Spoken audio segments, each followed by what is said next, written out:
अस्सलामुअलैकुम स्टूडेंट्स, कैसे हैं आप लोग? खैरियत से हैं? आज हम लेक्चर 4 का आगाज़ कर रहे हैं और यहीं से आपकी प्रोग्रामिंग जो है उसका बाकायदा आगाज़ होगा। आई एम श्योर आप लोग बहुत एक्साइटेड होंगे और हम कोशिश करेंगे कि हमेशा की तरह इस सफ़र को आपके लिए एक्साइटेड, इंटरेस्टिंग और आसान बनाएं। तो लेक्चर शुरू करते हैं। हम देखते हैं सबसे पहले क्विकली आज का हमारा एजेंडा क्या है। यानी सबसे पहले हम देखेंगे कि यूज़र से अगर हमने अपने प्रोग्राम के दौरान इनपुट लेनी हो तो उसके लिए कौन सा फंक्शन है जो कि सी इन का है, यानी CIN। उसका हम सिंटैक्स देखेंगे और एक छोटी सी एग्जांपल करके देखेंगे और यही एग्जांपल हम आगे 2 प्रोग्राम से भी इस्तेमाल करेंगे। उसके बाद हम एक और प्रोग्राम करेंगे एग्जांपल के तौर पे, जिसमें 10 स्टूडेंट्स की एवरेज एज कैलकुलेट करनी होगी। तो हम यूज़र से 10 स्टूडेंट्स की एज लेंगे और उसके बाद हम उन 10 स्टूडेंट्स की एज का एवरेज कैलकुलेट करेंगे यूजिंग आवर अरिथमेटिक ऑपरेशन। उसके बाद हम देखेंगे कि जो हमारे पास मैथमेटिकल एक्सप्रेशंस होते हैं उनको अगर हमें लैंग्वेज में इम्प्लीमेंट करना हो या किसी एक्सप्रेशन को हमें लैंग्वेज में डील करना पड़े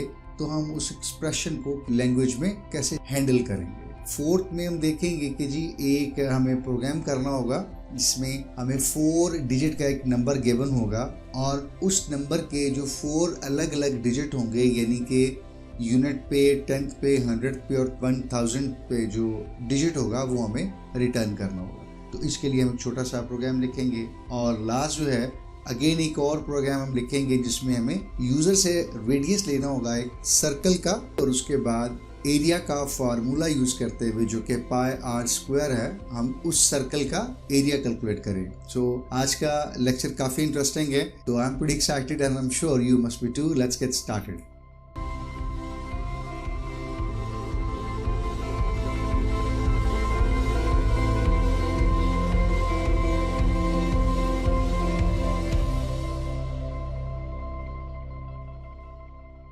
तो सबसे पहले हम देख लेते हैं कि यूज़र से अगर हम इनपुट करनी हो, फॉर एग्जांपल हमने लास्ट प्रोग्राम में देखा था कि हमने वेरिएबल डिक्लेयर की है x इंटीजर टाइप का और हमने कहा जी असाइनमेंट ऑपरेटर यानी इज इक्वल टू यूज करके हमने इसको लिख लिया x इज इक्वल टू 5। इसी तरह हमने int एक और इंटीजर वेरिएबल डिक्लेयर किया y, उसको हमने कहा कि y इज इक्वल टू 10। तो हमने वैल्यू खुद से असाइन की। अब अगर हमें ये कहा जाए कि आप अपने यूजर से कहें कि प्रोग्राम की एग्जीक्यूशन के दौरान वो कोई वैल्यू असाइन करना चाहें, यानी हम उनको मैसेज डिस्प्ले करें कि प्लीज एंटर ए वैल्यू और यूजर अपनी मर्जी से कोई वैल्यू दे और उसको हम अपने किसी एक वेरिएबल में स्टोर करें, तो उसके लिए क्या तरीकाकार है? तो उसको हम कहते हैं taking input from the user during the program execution. तो उसके लिए जो हमारे पास फंक्शन है वो CIN। जैसे हमारे पास कोई स्टेटमेंट आउटपुट पे प्रिंट करने के लिए, यूजर को दिखाने के लिए cout का स्टैंडर्ड फंक्शन है, बिल्कुल इसी तरह प्रोग्राम की एग्जीक्यूशन के दौरान यूजर से इनपुट लेने के लिए CIN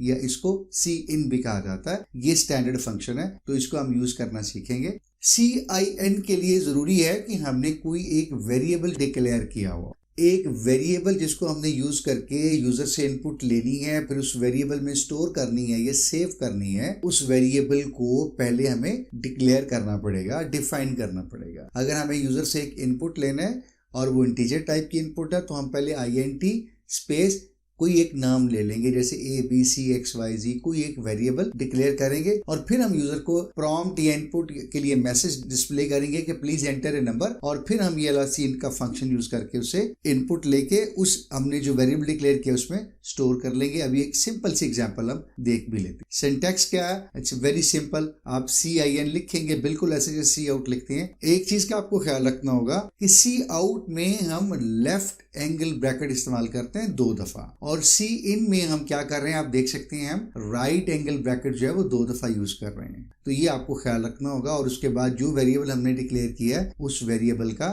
नेम हमें वहां पे देना होगा। इसकी एक छोटी सी डेमोन्स्ट्रेशन कर लेते हैं हम अपने कोड के जरिए से। तो हम अपनी ID पे चलते हैं और उसके बाद फिर इसकी एक छोटी सी एग्जांपल देखते हैं कि हमें CIN किस तरह यूज करना होगा।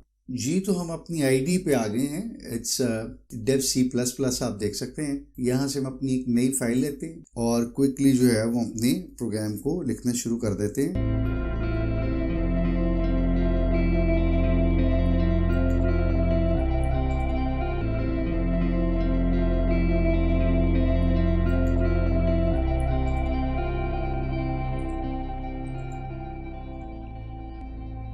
ठीक है जी, तो ये हमारे प्रोग्राम का एक छोटा सा मेन स्ट्रक्चर है।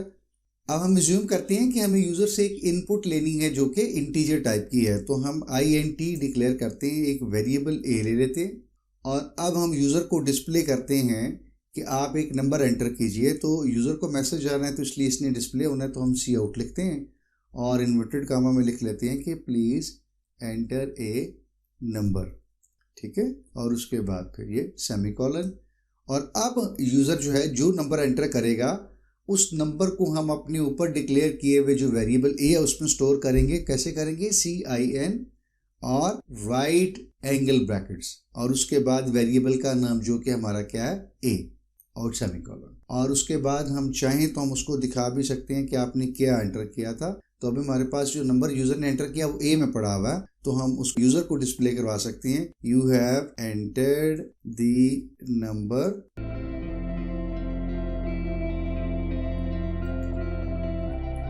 और यहाँ पे हम सी आउट और वो नंबर ए यूज़र को डिस्प्ले कर देते हैं और रिटर्न 0 जी। तो प्रोग्राम को सेव करते हैं, उसके बाद फिर प्रोग्राम को कंपाइल करते हैं।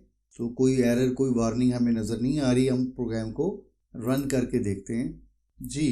तो हमने प्रोग्राम रन किया तो आप देख सकते हैं कि हमारे पास प्लीज़ एंटर ए नंबर, वही जो हमने सी आउट की स्टेटमेंट प्रिंट की है वो बिल्कुल हमें नज़र आ रही है। और हम यहाँ पे मिसाल के तौर पे कोई एक नंबर एंटर कर देते हैं जो कि हमने 10 किया।